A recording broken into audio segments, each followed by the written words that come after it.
First, you have some time to look at questions 1 to 3.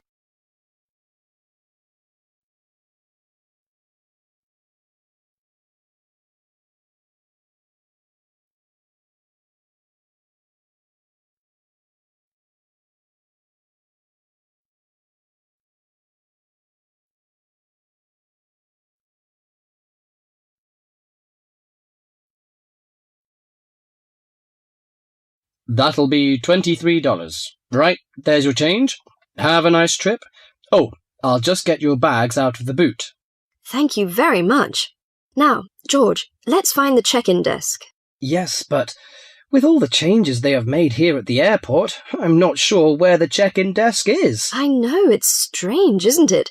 Why don't we ask for help? Good idea. What about that man sitting down over there? Which one? The one with the hat on and in the trolley? No, the one with the uniform behind the table. I'll ask him. Excuse me, could you tell me where the check-in desk for France Air is, please? Oh, let me think. The best way to get there would be to turn left at the end there, where the cafe is, and then go straight ahead until you're opposite the departure gates entrance. Oh, no. Sorry. It might be quicker to turn right as soon as you get past the cafe, and keep going along the corridor until you come to the sliding doors at the end. On the left. Yes, that's it. All the check-in counters are in a hall there. I'm pretty sure France Air is directly to your left as you walk in the hall. Thanks a lot. So, it's the left past the cafe and then right opposite... The bookshop. You can't miss it. Come on then, Lisa. We don't want to be late, and I want some time to get a cup of coffee and look around the bookshop. OK, George, but I want to go to the restroom first. I'll meet you at the check-in desk.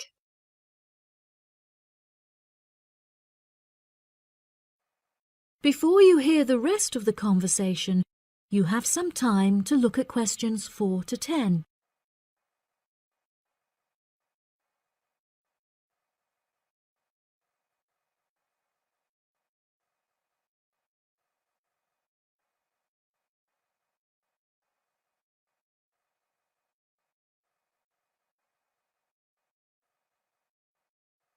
Now listen and answer questions 4 to 10. Good morning. Can I help you? Yes, I would like to check in for flight FA492. Very good. Can I have your ticket and passport, please? Oh, yes, here you are. OK, thanks. If you could just put your suitcase on the scales. Oh, I have this extra box that I want to take as well. OK, well, that's extra luggage, so I'll have to get you to fill out an excess baggage declaration certificate. It'll cost extra, I'm afraid. Let me see. $40 exactly, if the total value of your contents is under $400. Oh, well, what's the form for? It's just a form you have to fill out so that if there are any problems, we'll know where you are and how to contact you. So, if you can give me a few details, I'll key in the information.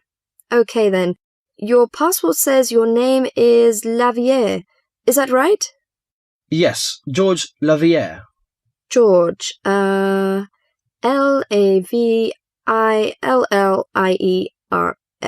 Good. Now, nationality. French? No, wait a minute. It's a Swiss passport. Well, yes, I live in France, but I was born in Switzerland. Swiss. Very good. Flight number FA492. Destination is... Paris. Are you connecting with any other flight in Paris, or will you be staying there?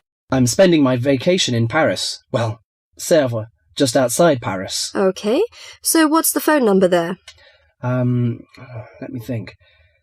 The country code for France is 33, and the number is 198614537. Right, so that's 331-9861-4537. Yes, that's it. And can you tell me briefly what you have in the box? Well, there are some books, just university textbooks from last semester, some clothes, and, my computer disks. OK, thank you. And what would be the approximate value of the contents? Quite a bit, actually. About $150. That's all. There's your receipt for the box, your passport and ticket, and here is your boarding pass. Gate 7. You can board the plane in about 35 minutes. Have a nice flight. That is the end of part 1. You now have half a minute to check your answers.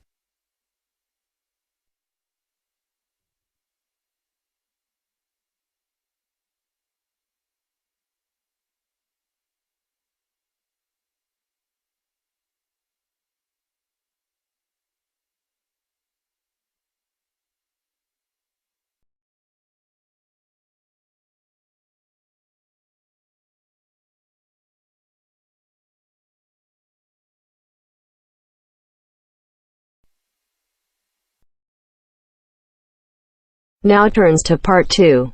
Part 2. You will hear a talk about the history of a poetry award. You have 30 seconds to look at questions 11 to 15.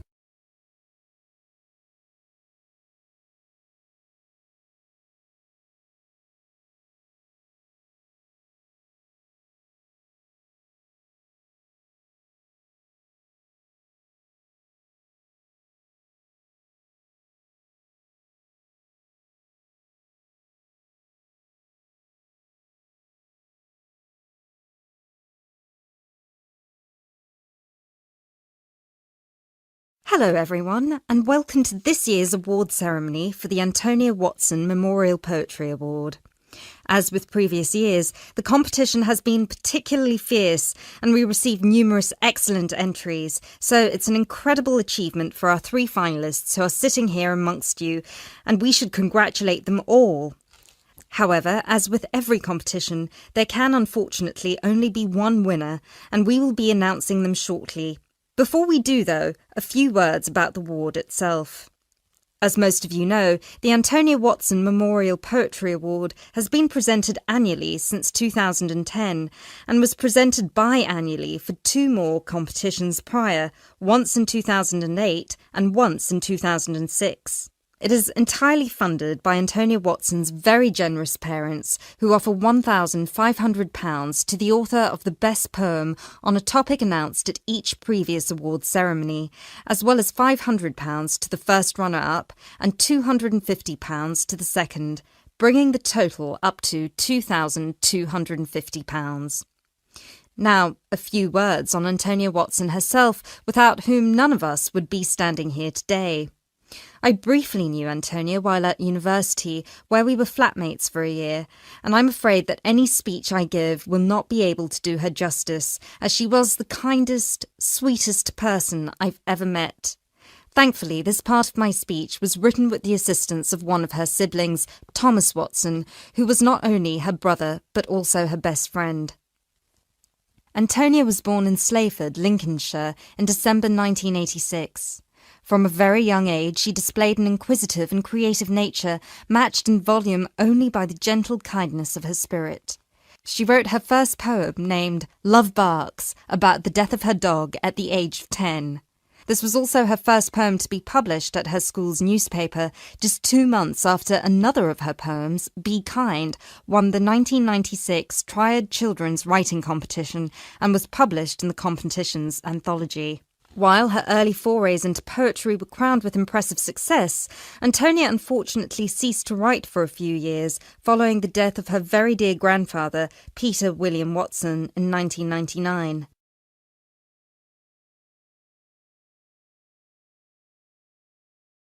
You now have 30 seconds to look at questions 16 to 20.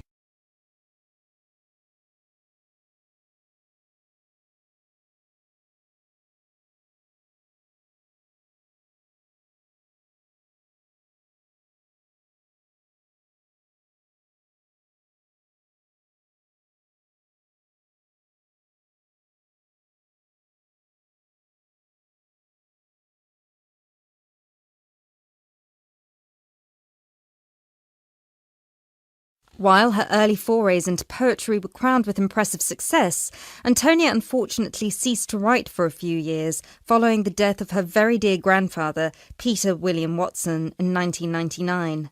Despite her writer's block, however, her artistic nature didn't lie dormant during the next 4 years.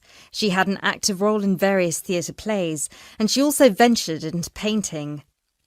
A few of the plays are available on the internet, and you can find several of her self-portraits on our website, and you can see for yourself how impressive they are.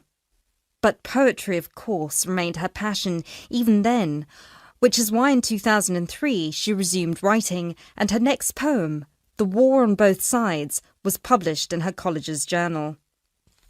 At the age of 18, Antonia moved to Sheffield to study English literature at the University of Sheffield. This is where she and I met, spending a whole year in adjacent rooms in a flat in central Sheffield. This is also where I met her good-natured, generous parents, Mr. and Mrs. Watson, who came to visit her regularly and always treated me like a daughter as well. Antonia and I grew very close during that period, and while we ran in different circles, we always found time for each other every week. Antonia self-published one collection of poems in August 2005. It was named Burning Stars, after the poem on page 16, which is also the date of her birthday. It was an immediate success amongst her peers at the University of Sheffield, and it was so cherished by her English literature classmates specifically that it had attracted the attention of one of her lecturers, who put her in touch with a literary agent. She had been due to begin working on her second collection right before her tragic passing in a car accident just 5 days before her 19th birthday in December 2005.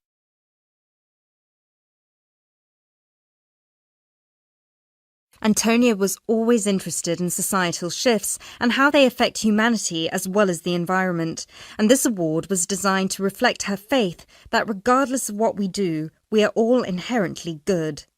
With this in mind, all of the topics this competition has dealt with have been about the potential and the positive side of humanity, such as this year's Young Love theme or last year's Inner Power theme. We've had poems about personal strength, about immigration, about gender equality and peaceful protest. And hopefully in 12 months, the poems we'll be awarding will be just as inspiring with the topic of poverty.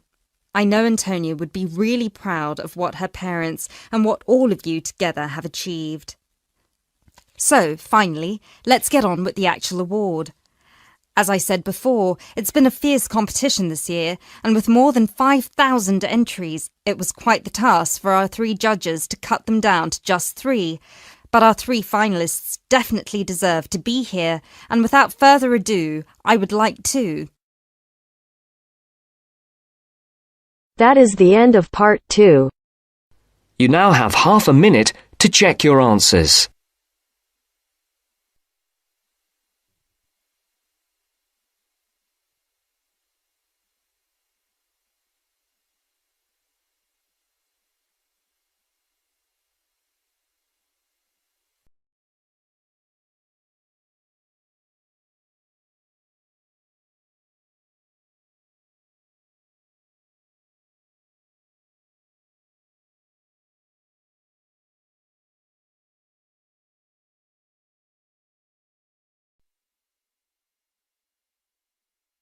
Now turns to part 3.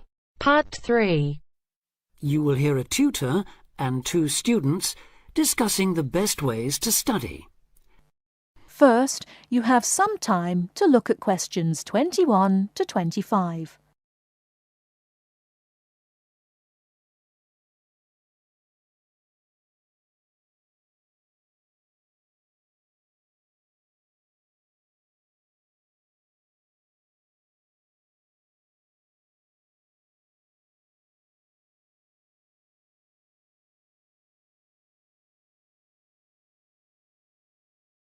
Now listen carefully and answer questions 21 to 25.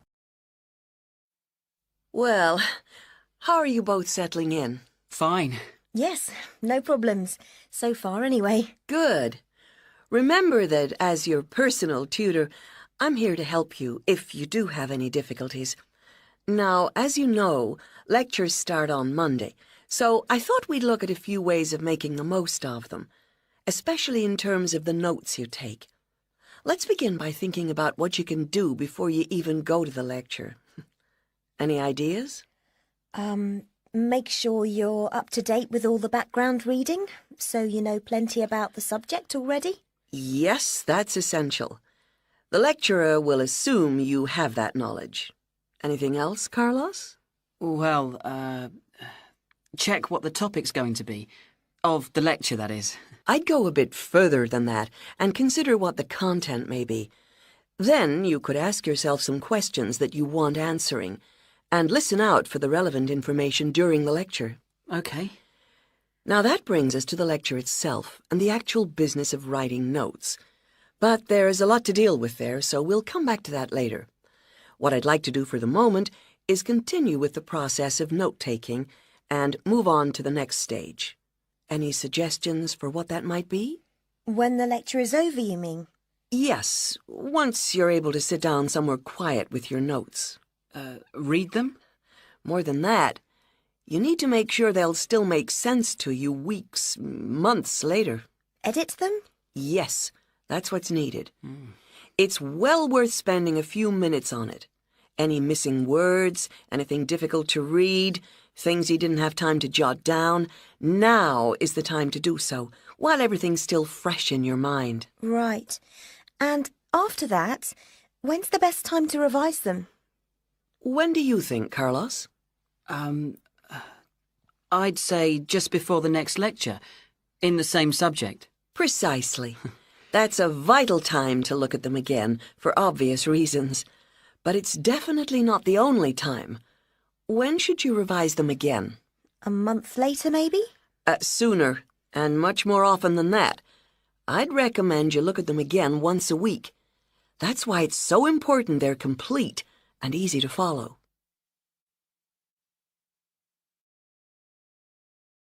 Before you hear the rest of the talk, you have some time to look at questions 26 to 30.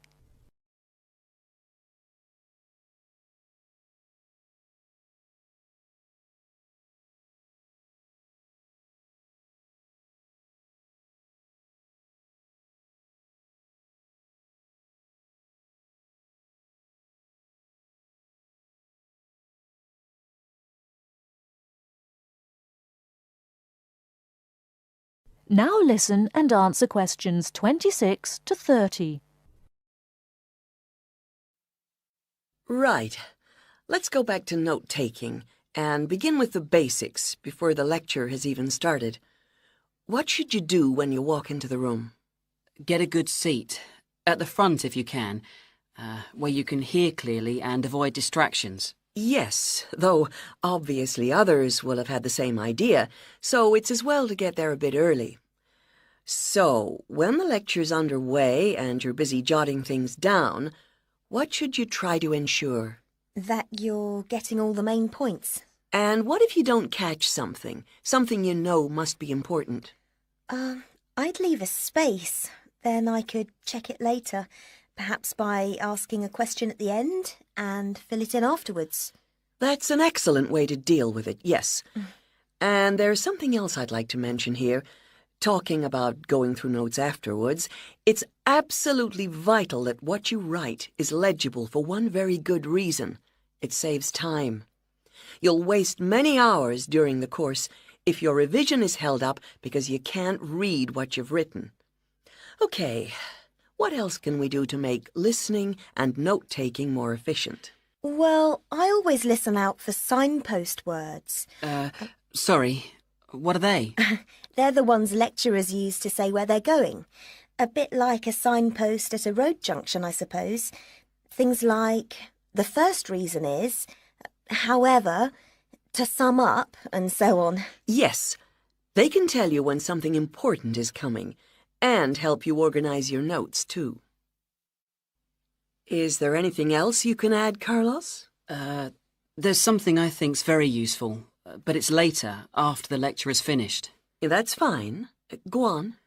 Well, what I do is go through what I've written down, summing up the main points in a few words in the margin, on the left-hand side of the page. I try to use words that'll jog my memory, so that I can remember what everything's about when I look at them again. Yes, that can work very well.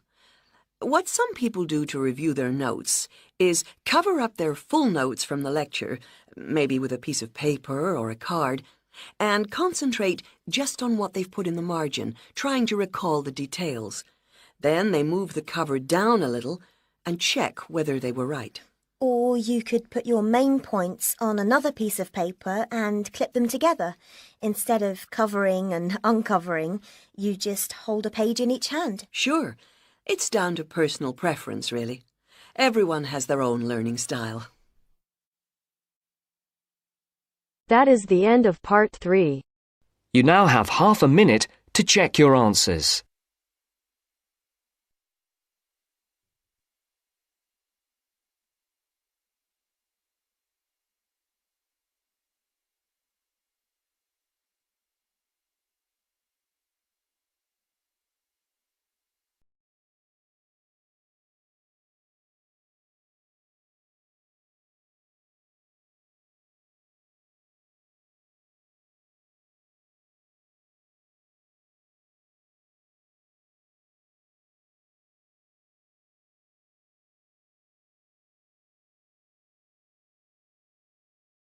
Now turns to part 4. Part 4.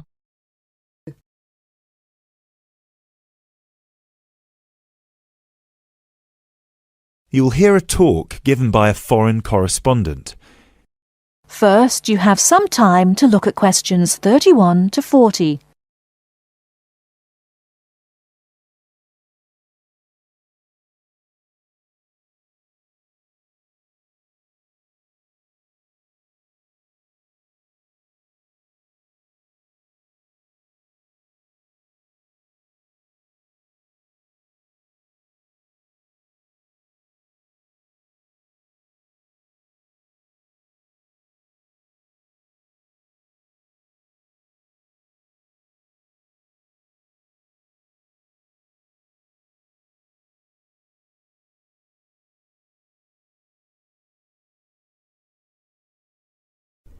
Now listen carefully and answer questions 31 to 40.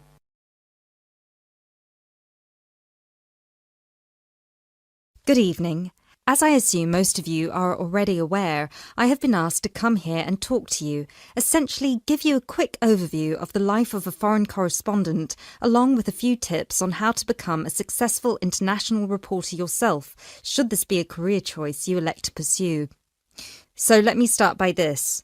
Don't become a foreign correspondent, at least not due to the romantic notions that come attached to this job, or what you've seen in the movies. Being a foreign correspondent does not mean exotic adventures. It doesn't mean finding yourself at the heart of the action and putting yourself in danger to inform the world. Let me just tell you this. 80 journalists are killed each year in the line of duty. Many more find themselves in prison or are attacked. You need to think hard. Is this the sort of career I want? Is this the kind of reporting I'm interested in? And only after you've carefully considered all the pros and cons should you decide. But let's focus on those of you who believe that, yes, you've got what it takes to be a foreign correspondent, and this is definitely why you decided to study journalism here. You're all third-year students, which means I don't need to waste my time telling you the basics. Of course, you need to read a lot. Books, novels, newspapers, blogs. And of course, you need to be acceptably proficient in various media skills.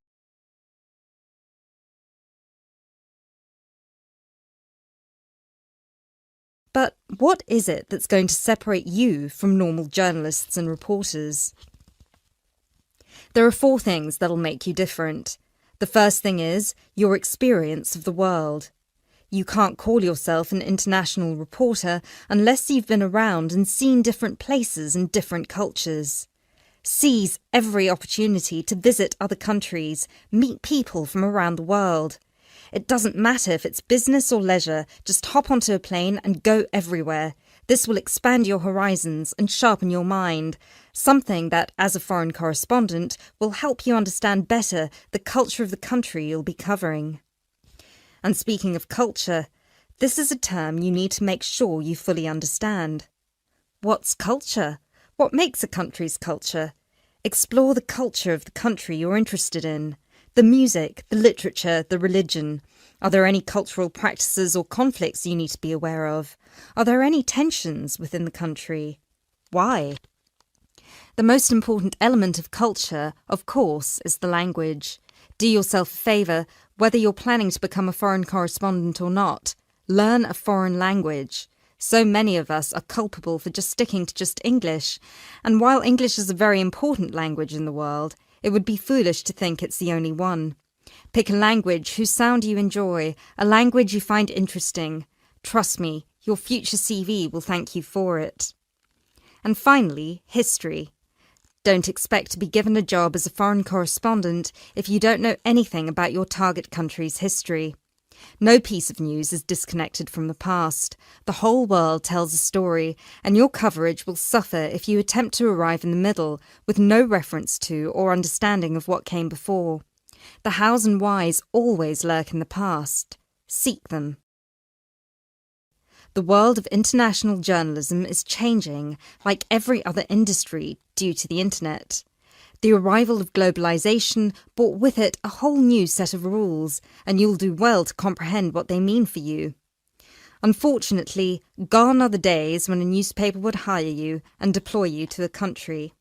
Increasingly, newspapers around the world are beginning to favour freelance journalism, offering opportunities to local reporters with the necessary chutzpah and an understanding of the zeitgeist in their region.